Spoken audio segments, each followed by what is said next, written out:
According to the United States Environmental Protection Agency, Americans throw away almost 300 million tons of trash every year.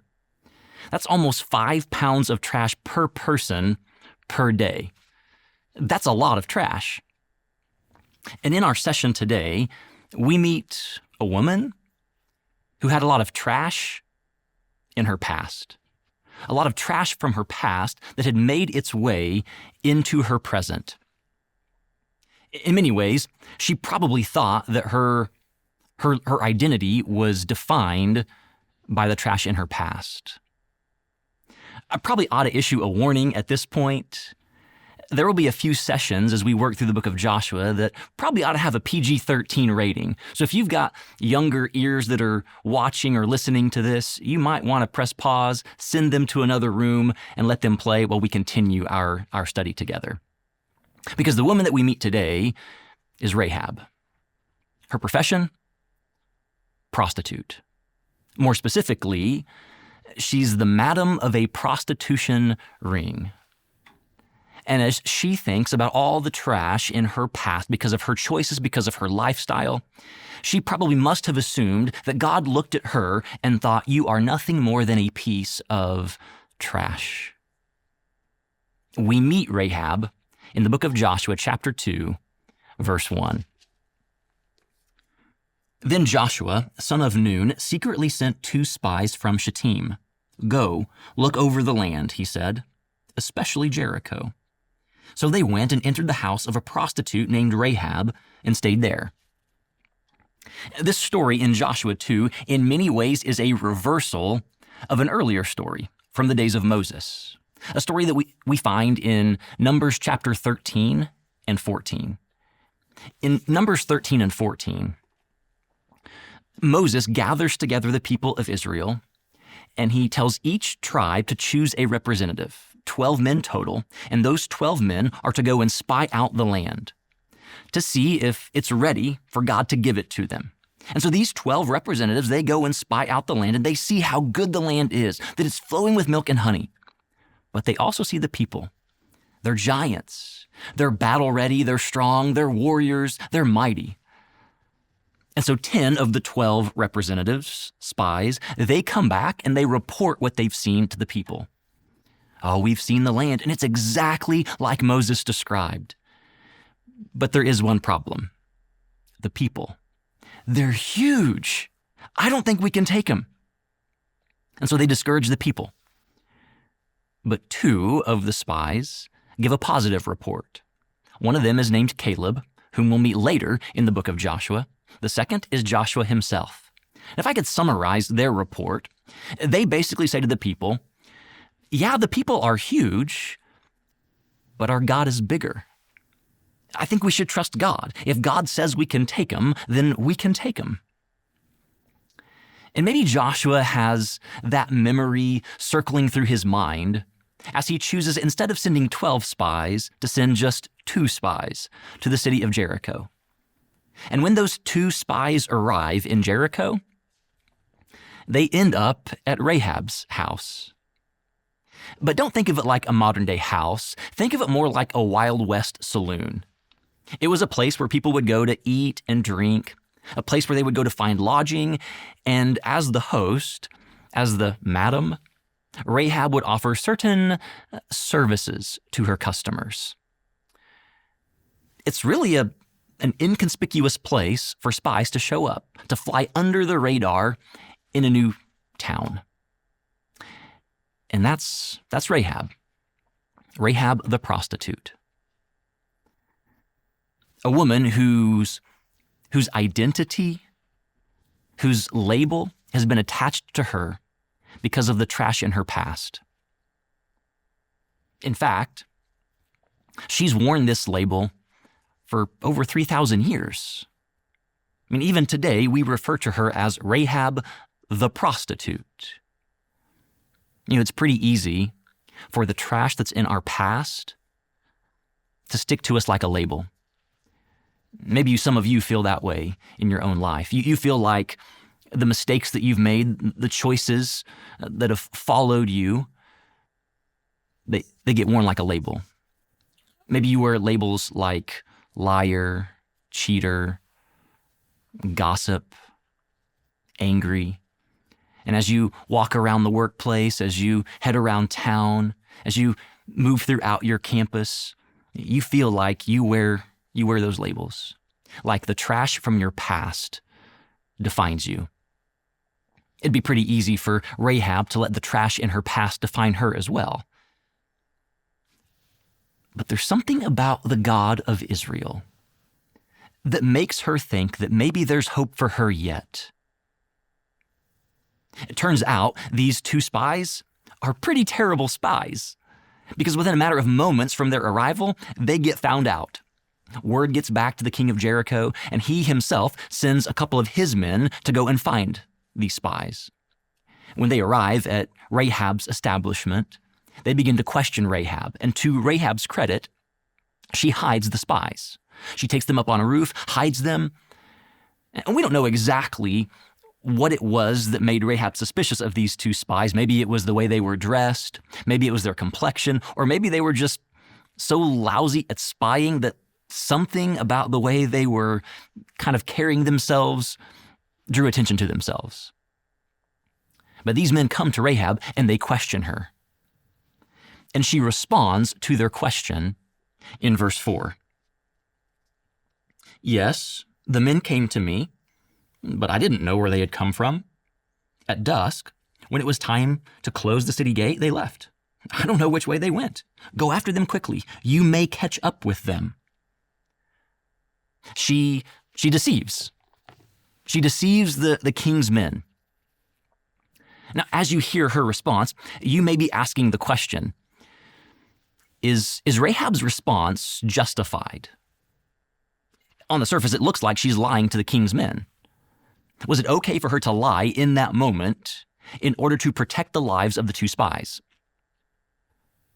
Scholars wrestle with this and share a number of different viewpoints. Let me highlight a few of them. Option 1 says, Rahab chose the lesser of two evils. Yeah, what she did was evil, it was wrong, she lied, but she was in a lose-lose situation and she chose the better loss. Option 2 says, Rahab was wrong. It was just sin, period. It demonstrated a lack of trust in God. Had she better understood God's character, she would have known that God could have provided some sort of alternate way to spare the lives of the two spies. Option 3 says deception and lying aren't exactly the same thing. Take sports, for example. A sports team, a coach, is hoping to disguise their game plan, to deceive the opponents, so that they don't know exactly what their strategy is, what play they're running, whether they're going this way or that way. And we wouldn't call that lying, although it is deception. The same is true with military tactics.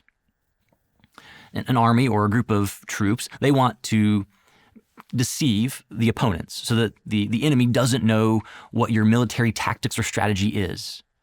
And because Joshua 2 is in the context of a military battle, we ought to treat it as such. That's the third option. The fourth option suggests that we ought to understand truth a little bit differently. Yes, according to our modern standards, Rahab lied. But the ancient world had a slightly different understanding of truth and lying. In the ancient world, to be truthful was to be loyal to God and loyal to neighbor. And because Rahab was loyal to both God and her Israelite neighbors, she was being truthful. Now, when you hear some of those explanations, there might be one that you kind of connect with more, one that makes more sense to you.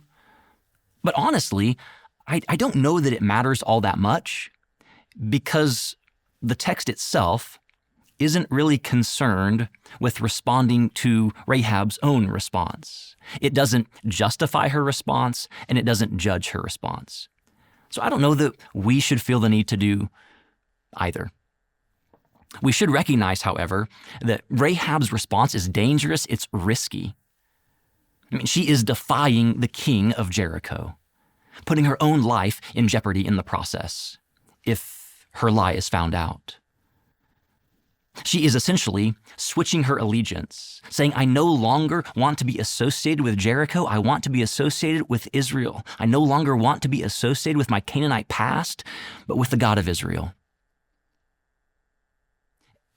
She's recognizing what many of us need to recognize, that maybe our future doesn't have to be defined by the trash in our past. That there is a God out there who keeps chasing after us, who keeps pursuing us. And although you may have given up on you, God hasn't given up on you. I don't know what mistakes you've made, what trash you have in your past, but we need to wrestle with the question, if our future isn't defined by the trash in our past, then what does define our future? The story of Rahab gives us the answer.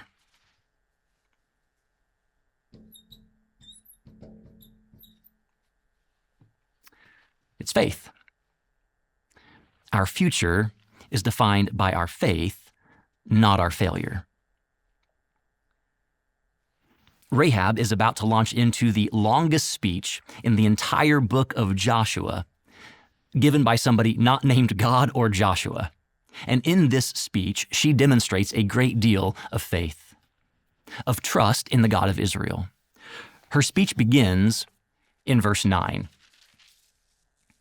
She says, I know that the Lord has given you this land, and that a great fear of you has fallen on us, so that all who live in this country are melting in fear. You might want to hang on to that phrase. It's going to show up later in the book of Joshua because of you.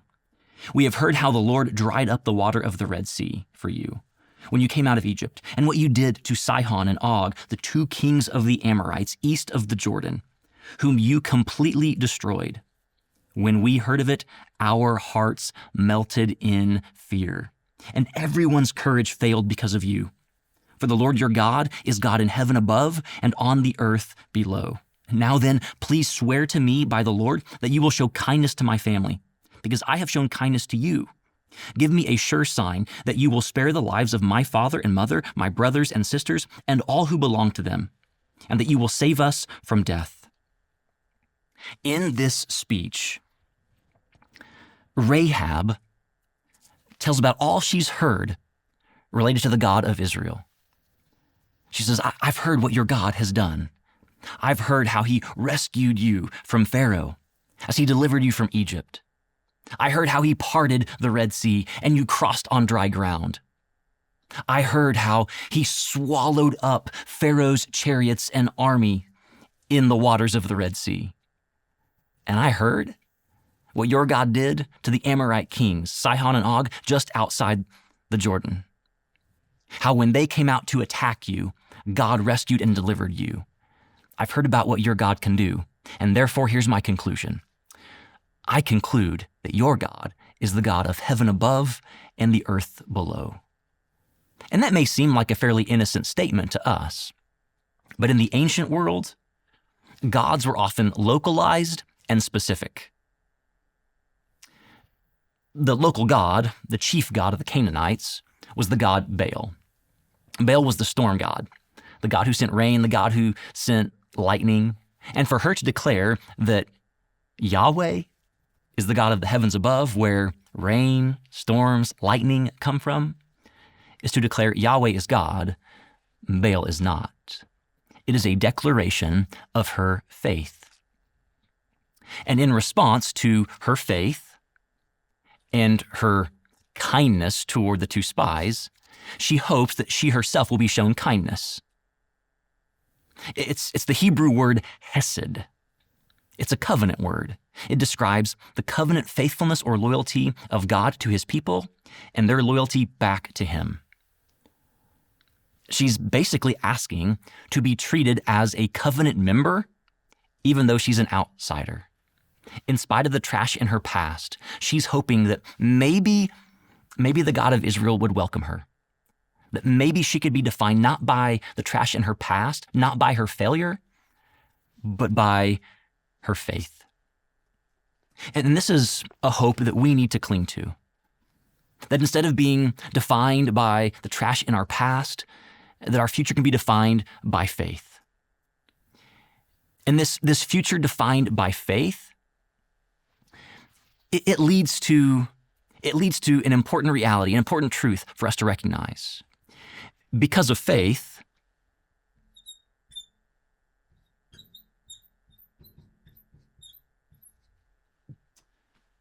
we can be recycled. We don't have to be treated as trash like our past maybe deserves, but we get to be made new. And God can do beautiful things with recycled material.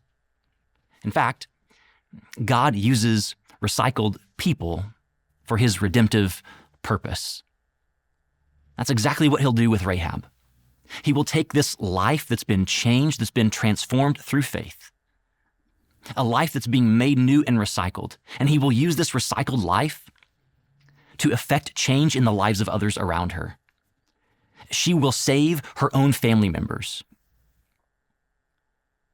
After she makes this promise to the Israelite spies, she lets them out of her window using some sort of rope or cord. But before they leave the city, they give her further instructions. These instructions begin in verse 17. The men said to her, "This oath you made us swear will not be binding on us, unless, when we enter the land, you have tied this scarlet cord in the window through which you let us down, and unless you have brought your father and mother, your brothers, and all your family into your house. If any of them go outside your house into the street, their blood will be on their own heads. We will not be responsible. As for those who are in the house with you, their blood will be on our head if a hand is laid on them. But if you tell what we are doing, we will be released from the oath you made us swear." This scarlet thread that's mentioned here is probably different from the rope or the cord that she let out her window for them to scale down. This is probably a thinner thread, a decorative thread. It may be something that she had in her own house. It may be something that the two spies carried with them. But whatever it is, she accepts their renegotiated terms. And she agrees to hang this scarlet thread as a symbol, as a reminder,